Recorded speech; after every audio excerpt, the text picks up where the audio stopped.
Hello students. So in last lecture for circular motion we did the kinematics of circular motion. ठीक है, जैसे rotational angular acceleration, radial acceleration and tangential acceleration में हमने difference देखा और उसका derivation भी देखा था।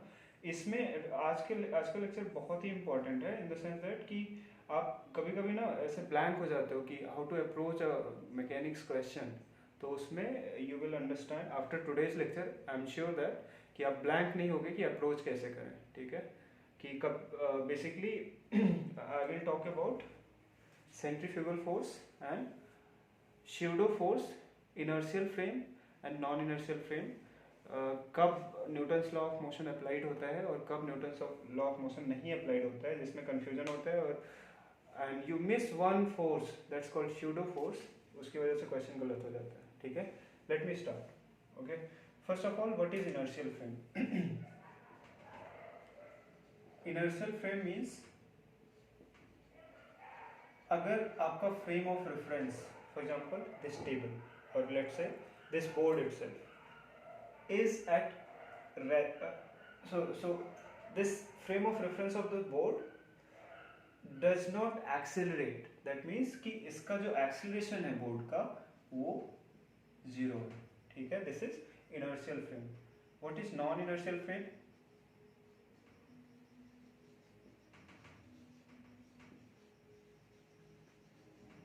नॉन इनर्शियल फ्रेम इज जब आपका फ्रेम ऑफ रेफरेंस किसी पर्टिकुलर एक्सेलरेशन से ट्रांसलेट कर रहा है। ठीक है, a is not equal to zero. ठीक है, ध्यान दो, non inertial means acceleration is present, inertial means acceleration is zero. By the way earth is rotating right, but हम अर्थ को इनर्शियल फ्रेम कंसीडर करते हैं। ठीक है, ऑलवेज रिमेंबर अर्थ को हम नॉन इनर्शियल फ्रेम नहीं कंसीडर करते हैं, कुछ केस में करेंगे but that's different case. Usually for your syllabus JEE Mains and advance we are going to consider earth को क्या इनर्शियल फ्रेम कंसीडर करेंगे। ठीक है, अब हम आते हैं आगे डायनेमिक्स ऑफ सर्कुलर मोशन में पढ़ते हैं। This is very important to understand further, आगे जो मैं बताऊंगा उसके लिए ये जरूरी है, बहुत जरूरी है। ठीक है, मान लो कोई पार्टिकल सर्कुलर मोशन कर रहा है, ठीक है, और आप कहाँ हो? इनर्शियल फ्रेम में, right? Always you are in the inertial frame where acceleration is zero. ये सर्कुलर मोशन कर रहा है तो आपको क्या दिखेगा यहाँ पे? आर पे, और ये सर्कुलर मोशन कर रहा है, ये गिवन है कि कांस्टेंट स्पीड से कर रहा है। ठीक है, कांस्टेंट स्पीड और एक एंगुलर वेलोसिटी इसकी ओमेगा है। तो पिछले लेक्चर से आप जाओ, देखो वहां पे जब कांस्टेंट स्पीड से होता है that means it is a uniform circular motion, और इस पे क्या एक्सेलरेशन कौन सा लगेगा? v² upon r, centripetal force, sorry centripetal acceleration. ठीक है, अब आप तो इनर्शियल फ्रेम में हो, आपको अगर दिख रहा है कि इस पे एक्सेलरेशन लग रहा है सेंट्रीपिटल एक्सेलरेशन, तो नेट फोर्स जीरो होगा क्या? No, net force won't be zero. And what would that force be? Newton second law लगाओ, F इक्वल टू ma। तो क्या आ गया? m is the mass of the particle. ठीक है, mv² अपॉन r या फिर m ओमेगा स्क्वायर r। ठीक है, सो दैट मीन्स कि this much force is needed sorry this much force is needed. किस लिए जरूरी है ये फोर्स? To keep the particle in circular motion, uniform circular motion. यहाँ पे एक चीज इंपॉर्टेंट है कि दिस सेंट्रीपिटल फोर्स ना, इसी को सेंट्रीपिटल फोर्स कहते हैं। ये सेंट्रीपिटल एक्सेलरेशन था, इसको सेंट्रीपिटल फोर्स कहते हैं। तो जो ये सेंट्रीपिटल फोर्स है ना, it's not a source force, it can not start a motion. ठीक है, it's just a name given to a force that acts towards the centre. आपको पता है ना, पिछले क्लास में बताया था कि एक्सेलरेशन टुवर्ड्स द सेंटर लग रहा है तो फोर्स भी किधर लगेगा? Towards the centre. और एसी का डायरेक्शन भी हम यूनिट वेक्टर निकाल के दिखाए थे। ठीक है, मैंने दिखाया था पिछले लेक्चर में। ओके, नाउ दिस एफसी, अब देखो क्योंकि ये सोर्स फोर्स नहीं है, दैट मीन्स कि ये it can not start the motion. तो कौन स्टार्ट करेगा? Which force will start the motion? Gravitation force, friction force and coulomb force and tension force. Tension force वाला आपने देखा होगा, वो बचपन में नहीं, वो स्ट्रिंग में हम कुछ बांध के ऐसे ऐसे घुमाते थे, right? So that tension is the source of the motion and that tension will provide what? This centripetal force. ठीक है? Okay. Now let's understand centrifugal force. ठीक है? Centrifugal force. तो सेंट्रीफ्यूगल फोर्स के लिए हमें क्या समझना है? इनर्शियल और नॉन इनर्शियल फ्रेम, जैसा कि मैंने अभी थोड़ी देर पहले बताया है, राइट? सो सेंट्रीफ्यूगल फोर्स समझने के लिए okay, first of all Newton's law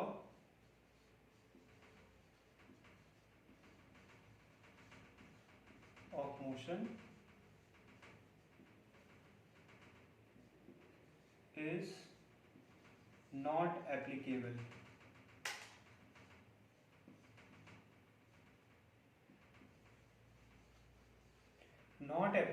where? In non-inertial frame.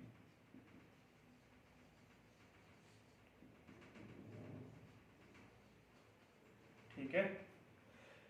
Now अगर मान लो आपको एक फ्रेम है, एक फ्रेम ऑफ रेफरेंस मान लो आपका, वो ट्रांसलेट कर रहा है किसी एक्सीलरेशन a नॉट से, ठीक है? This is obviously non inertial, ठीक है? नॉन इनर्शियल फ्रेम है, a नॉट से ट्रांसलेट कर रहा है, ठीक है? मान लो कोई टेबल मान लो ऐसे, और इस पे कोई एक पार्टिकल है, राइट? ये टेबल ऐसे ट्रांसलेट कर रहा है और इस पे कोई पार्टिकल ऑफ मास m रखा है, ठीक है? ये ट्रांसलेट किस एक्सीलरेशन से कर रहा है? ए नॉट, ठीक है? अब देखो आपको करना क्या है, इस पार्टिकल का मोशन एनालाइज करना है इस नॉन इनर्शियल फ्रेम में. आप एक स्यूडो फोर्स उठाओ और इस पार्टिकल को दे दो, और वो स्यूडो फोर्स कितना होगा? Minus m a not vector, ठीक है? अब आप इस पार्टिकल पे Newton second law of motion, sorry not second law, any law, Newton law of motion apply कर सकते हैं, ठीक है? After giving this pseudo force, you can apply Newton's law of motion in non-inertial frame, or else you cannot. ठीक है? Plain and simple. तो आपको pseudo force consider करना पड़ेगा. आप करते तो थे ऐसे क्योंकि it is in practice और pseudo force लगाना है. अगर आप समझ के करते थे then it is good. अगर नहीं समझे थे तो आज समझ लो, ठीक है? Why that pseudo force comes? Because you cannot apply that Newton's law of motion in non-inertial frame. तो आप एक pseudo force उसको देते थे पार्टिकल को या जो भी कोई ऑब्जेक्ट है, और फिर Newton second law of motion apply कर सकते हो, ठीक है? Now what if this frame of reference rotates with a constant angular velocity, और you can say constant speed.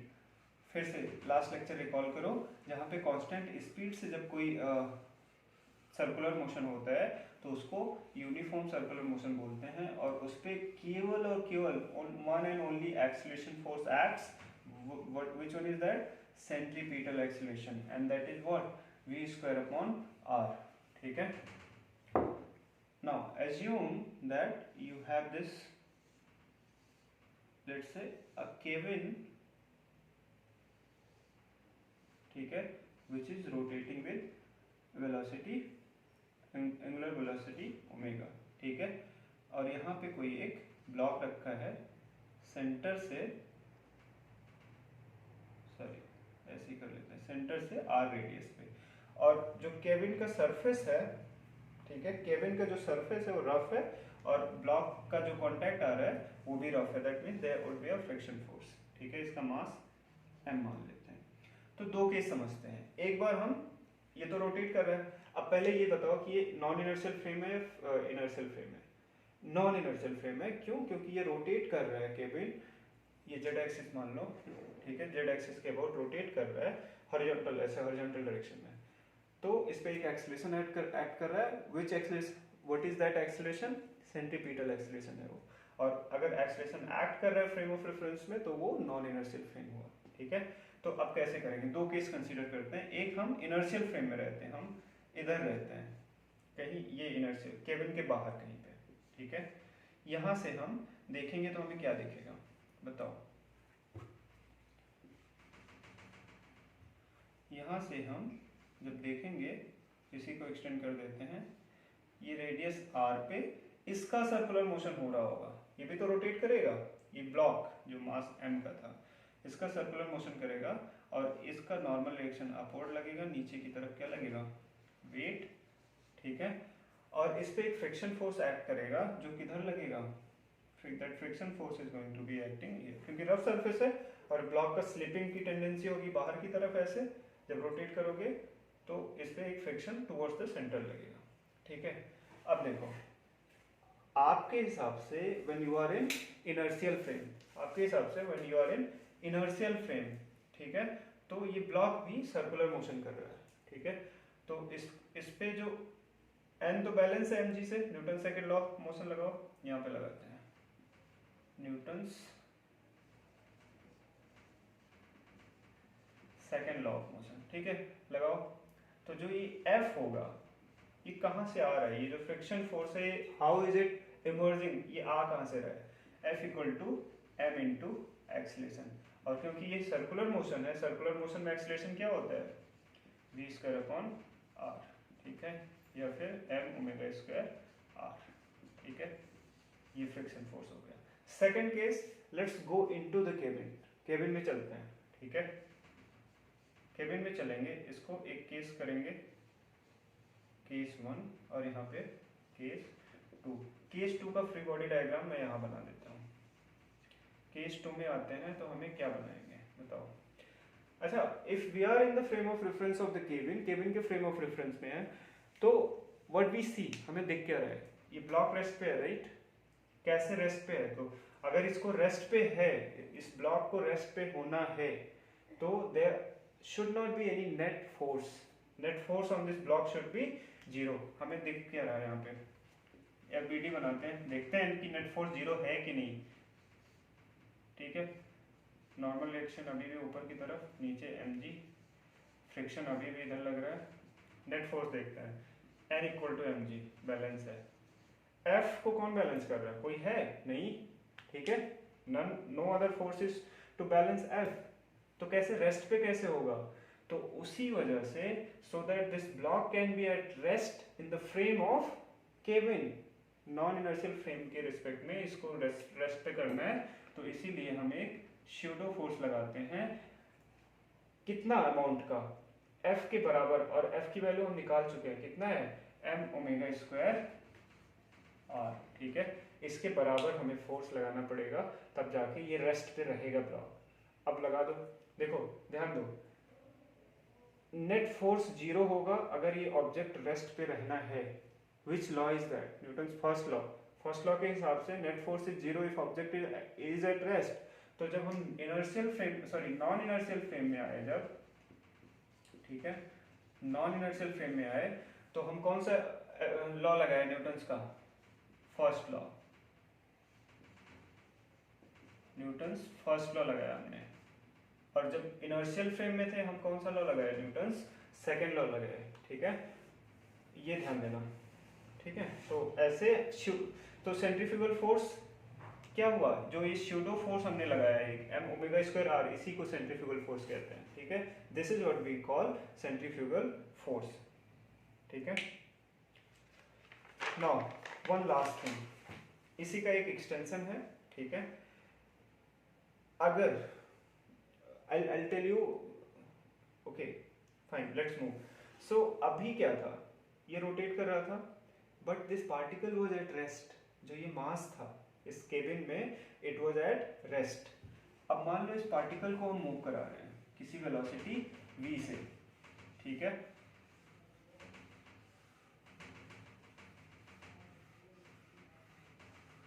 ठीक है, अगर इफ पार्टिकल इटसेल्फ, पार्टिकल है कहाँ, नॉन इनर्शियल फ्रेम में, मतलब रोटेट हो रहा है ये cabin, particle itself moves with velocity v, ठीक है, एक्चुअली v की जगह v नॉट मान लो, ठीक है, क्योंकि v तो हमने मान चुके हैं v square upon r, v not से ये पार्टिकल खुद ही मूव कर रहा है, ठीक है, अगर ये मूव कर रहा है तो स्यूडो फोर्स तो लगेगा ही, centrifugal force, is that enough, no, only centrifugal force will not be enough there is going to be another pseudo force called Coriolis force. Coriolis force, ठीक है। अब इस Coriolis force नीट के लिए, NEET students के लिए just इतना जानना जरूरी है कि ये Coriolis force की डायरेक्शन क्या है, ठीक है, और क्यों लगता है, बस इतना जान लो। क्यों लगता है? जब किसी नॉन इनर्शियल फ्रेम, मतलब रोटेशन हो रहा है कहीं फ्रेम का, उसमें कोई ऑब्जेक्ट मूव कर रहा है किसी वेलोसिटी से, तब कोरियोलिस फोर्स लगेगा। एंड इसकी डायरेक्शन क्या होगी? Its direction is going to be first perpendicular to the velocity itself, perpendicular to the velocity, which velocity? v not, particle's velocity, ठीक है। इस पार्टिकल की वेलोसिटी v नॉट के परपेंडिकुलर होगा, ठीक है, v नॉट वेक्टर मान लेते हैं। Second, perpendicular to the direction of rotation. Direction of rotation क्या है? Z axis. ये जो वर्टिकल है ऐसे रोटेट कर रहे हो ना, जेड एक्सिस, तो इस एक्सिस के, और मान लो ये पार्टिकल ऐसे मूव कर रहा है इधर मान लो, ठीक है, इस साइड, तो v नॉट की डायरेक्शन इसी बोर्ड के प्लेन में देखो इधर, और y axis, sorry z axis, rotation axis इधर, एक प्लेन आ गया, इसके परपेंडिकुलर जो कोरियोलिस फोर्स होगा उसकी डायरेक्शन इसके परपेंडिकुलर होगा। एक्चुअली कोरियोलिस फोर्स होता है 2 × ओमेगा क्रॉस b, बट उतना डिटेल में नहीं जाना है, ठीक है, तो इतना जानना है। अब देखो सबसे इंपॉर्टेंट बात, जिससे मैं अपना ये लेक्चर खत्म करूंगा, तो अगर पार्टिकल, दो समराइज कर लेते हैं, अगर पार्टिकल रेस्ट पे है तो कितने pseudo force? 1, and what is that? Centrifugal force. अगर पार्टिकल मूव कर रहा है इस रोटेटिंग फ्रेम में v वेलोसिटी से, तो दो स्यूडो फोर्स लगेंगे, एक सेंट्रीफ्यूगल और एक कोरियोलिस, ठीक है। कोरियोलिस की डायरेक्शन क्या होगी? वेलोसिटी और इस एक्सिस के परपेंडिकुलर, ठीक है। अब देखो सबसे जो बड़ा मिसकंसेप्शन है, this is for NEET students, very much important, जो गलत करके आते हो assertion and reason, and JEE advance में जो आते हैं ना 4 ऑप्शन मल्टीपल करेक्ट, उसमें एक ऑप्शन, जैसे कभी कभी मैं हमेशा कहता हूँ कि आफ्टर गिविंग द एग्जाम ना, यू थिंक दैट अरे ये तो मुझे आता था, I could have done it, but you missed it. तो ये छोटी छोटी चीज़ें हमेशा माइंड में एकदम क्लियर होना चाहिए, ठीक है। You don't have to think even twice कि ओके डाउट है या फिर ऐसा कुछ, नो डाउट। देखो अगर कहीं स्टेटमेंट दिया है ऐसे, centrifugal force acts because particle goes on a circle, या particle is in circular motion, it is a wrong statement, ठीक है। there is no such thing as centrifugal force जो कि circular motion की वजह से आता है, no, that's a wrong statement. What is correct then? It acts, centrifugal force comes in the picture because we describe the law, sorry, we describe the particle from rotating frame. तो अभी हमने क्या किया कि हम पार्टिकल को यहाँ पे रोटेटिंग फ्रेम में जब हम आए, तब जाके सेंट्रीफ्यूगल फोर्स आया पिक्चर में, ठीक है। तो सेंट्रीफ्यूगल फोर्स तब आता है when we try to apply Newton's law, not second, बार सेकंड आ रहा है, न्यूटन्स लॉ जब हम अप्लाई करने की कोशिश करते हैं कहाँ? नॉन इनर्शियल फ्रेम में, तब जाके centrifugal force comes in the picture, ठीक है। Otherwise centrifugal force does not, ऐसा कभी नहीं होता, that statement is entirely incorrect कि सर्कुलर मोशन होता है इसलिए सेंट्रीफ्यूगल फोर्स आता है, ठीक है, always remember. Okay, so thank you so much, keep learning and do subscribe to my channel and do share the videos. You can share your views कि what changes should I make, if you can suggest any changes, I will try to incorporate that change, okay, and yeah, thank you so much, bye, and do subscribe, don't forget to subscribe. If you like the video, do subscribe to the channel and clear your doubt. Thank you.